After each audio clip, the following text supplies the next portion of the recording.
A esta hora continuamos con Brújula Internacional y sigue acá en nuestro estudio el economista José Toro Hardy, experto en materia petrolera, que dejamos una pregunta en el aire, Pero por tú sabes, el cierto. Alzheimer hizo que se me olvidara la pregunta. No importa, ¿Me la aquí se la puedes repetimos. recordar? Le comentaba que hay expertos, como usted, que señalan que algunas de las medidas que se deben tomar para contrarrestar estas caídas en la economía son la flexibilización del control de cambio, permitir que el dólar tenga su valor implícito, además de racionalizar el gasto público, desmontar el control de precios y liberar las tasas de interés. ¿Es este el Pareces del Fondo camino? Monetario Internacional. Estás dando la receta del Fondo Monetario Internacional. Y lamentablemente no nos queda otro camino.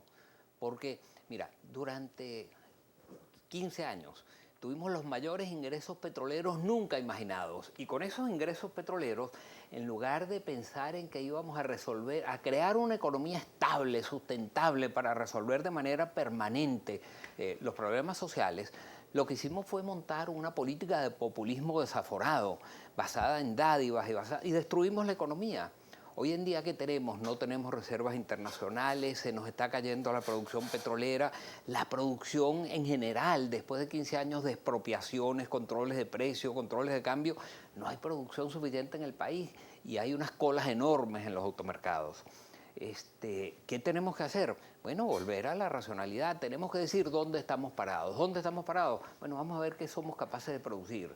Para ver qué somos capaces de producir, hay que eliminar los controles de precio, porque nadie está produciendo. Durante 15 años estuvieron expropiando empresas, aplicándoles controles de precios, desestimulando, y hoy en día nadie se atreve a invertir y nadie se atreve a producir. Por eso tenemos esta escasez. Hay que desmontar los controles de precio, progresivamente los controles de cambio. Hay que volver a la racionalidad. Y hay que atraer inversiones, por cierto, y liberar la economía y flexibilizar el mercado laboral. Doctor Hardy, ¿cómo está la producción en este momento de petróleo estadounidense? Entendemos que se ha reducido la inversión de petróleo fracking, pero aún así se ha elevado la producción. Tal cual. La producción petrolera de los Estados Unidos viene aumentando aceleradamente. En base a la estrategia que está adoptando los países de la OPEP, una caída de los precios del petróleo va a desestimular esas inversiones en este tipo de tecnología. Y lo han logrado en el sentido de que hoy en día está operando la mitad de los taladros que operaba hace un año en perforación de petróleo de lutitas, de fracking. Pero a pesar de que ha disminuido la inversión, el proceso de aprendizaje en esa nueva tecnología es tal que más bien la producción ha aumentado en un 10%. De manera que todavía con el menor número de taladros disminuirá el ritmo de crecimiento de la producción y a la larga la OPEP va a lograr su objetivo. Pero en el corto plazo eso es muy difícil que lo logren. Muy bien, cuando hablábamos hace algunos minutos precisamente de esta reunión anual del Fondo Monetario Internacional y del Banco Mundial en Perú, la presidenta de la organización, Christine Lagarde, se mostró con bastante positivismo sobre lo que será el desarrollo de la economía de América Latina. ¿Es cierto, es factible todo este positivismo de Christine Lagarde? Mira, dependiendo de lo que hagan los gobiernos de la América Latina. Si los gobiernos toman las medidas acertadas, la economía de la América Latina rebotará. Si los países no toman las medidas acertadas, bueno, la crisis se profundizará. Eso está pasando en Brasil.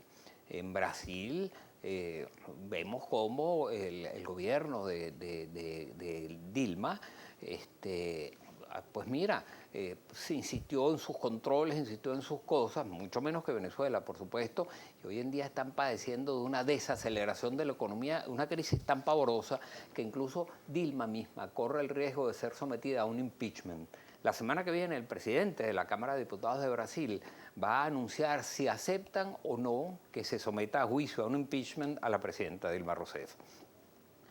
¿Por qué están ocurriendo estas cosas? Bueno, porque la economía de Brasil está atravesando por una desaceleración que es el resultado de errores cometidos por gobiernos que lo quieren controlar todo. Lo mismo va a pasar en Venezuela, por cierto. Y también está pasando en China este tema de la desaceleración que ha afectado a todo el mundo. ¿Qué efectos van a tener a partir de ahora que se espera que siga desacelerándose la economía china pese a las políticas del gobierno que ha intentado un poco frenar esta desaceleración? Fíjate, lo que pasa es que la economía china es la segunda mayor economía economía del mundo.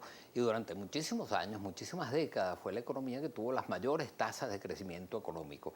Pero en un momento determinado empezaron a sufrir las consecuencias de cuellos de botellas, de una desaceleración. Fíjate lo que les ha pasado, tuvieron que devaluar su moneda, el yuan, tuvieron una gran crisis en su bolsa, donde los tenedores de acciones en la bolsa de Shanghái perdieron hasta el 30% de sus ahorros, han tenido una crisis en el sector inmobiliario gigantesco, se está desacelerando fuertemente el sector industrial.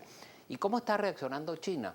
Bueno, China está tomando medidas, casi como las recomienda el Fondo Monetario Internacional, está a medidas más liberales, más de mercado, para tratar de recuperar su economía. Y lo mismo que tiene que hacer la América Latina, y señores, lo mismo que tiene que hacer Venezuela, quiéralo o no el gobierno. Hay que ir hacia un proceso de flexibilización de la economía. No hay otra salida, si no, entonces vamos a acostumbrarnos, si seguimos con este modelo, tenemos que acostumbrarnos a que la crisis va a ser cada vez peor. Muchísimas gracias, señor Toro Encantado, me Hardy, por estar encanta tu aquí con nosotros en invitación, me Brújula encanta hablar aquí muy Internacional. claro, además. Muchísimas gracias a usted por acompañarnos.